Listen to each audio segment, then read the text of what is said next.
Today we're going to talk about harvesting nettle seeds and using them for medicine. And this is stinging nettle, which has our lovely opposite leaves. And you can also notice that it has little hairs on it, and that's actually what stings you. And there are less hairs on the stem this time of year, so I'm actually not getting stung. So if you do touch nettle, just take a look beforehand, make sure there's no hairs on the part you're touching, and they will sting you not so much. The seeds, though, be aware, they do have stinging hairs on the stems. They're kind of like grapes in the way that they're arranged. And so you do want to wear gloves if you don't want to get stung at all. And I've definitely harvested these with bare hands before and gotten pretty stung up on my fingertips, which isn't very comfortable. So I recommend wearing gloves. And you can either take them with your fingers, or you can use scissors to cut them off. And basically what you're doing is you're just removing them at the node like this, a lot like picking grapes. And you're amassing them like that.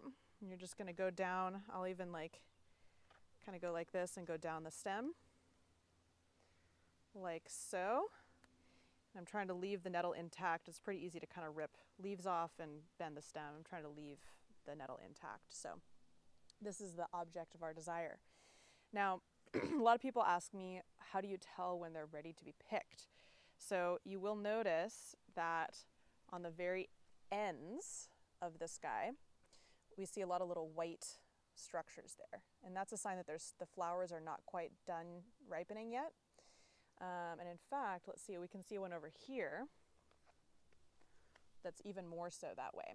So if we're seeing that, we're not ready, and then it's getting more ready, and as you go down, and then we get to the large swollen green seeds. So that's what we're looking for.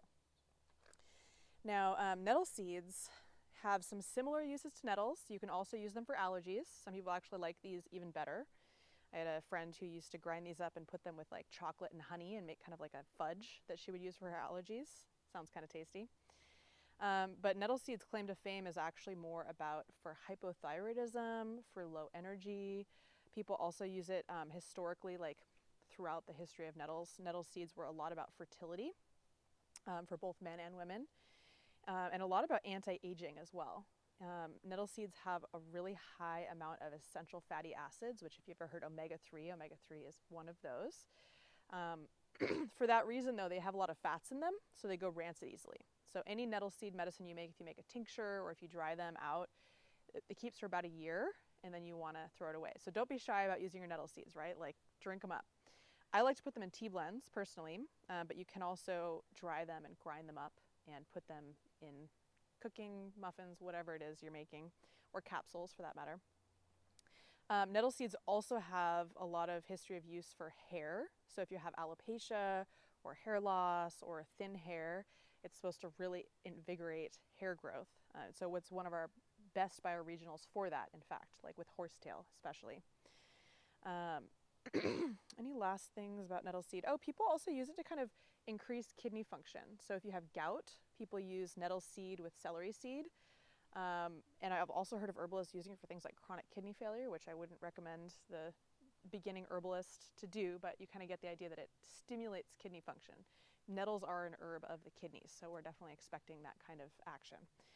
Nettle seeds are a lot less drying than nettle leaves, FYI. So if you have allergies and the nettle leaves feel really drying, try nettle seeds. This is one of my favorite bioregional herbs. And you can also grind it up and put it with salt and make kind of like a herbed salt situation. You know, put thyme, put sage in there. It's really delicious. And I recommend harvesting in places where they're not going to be contaminated. So maybe the side of the road, like where I am right now, isn't the best, but there's a lot of nettles out there. They'll ripen earliest when they have lots of sun, and they have the biggest, best, juiciest seeds when they get lots of sun. So nettles in fields and stuff, and nettles that get lots of water are going to be absolutely ripe for the taking. So harvest some nettle seeds this year. Let me know how it goes. See you guys later.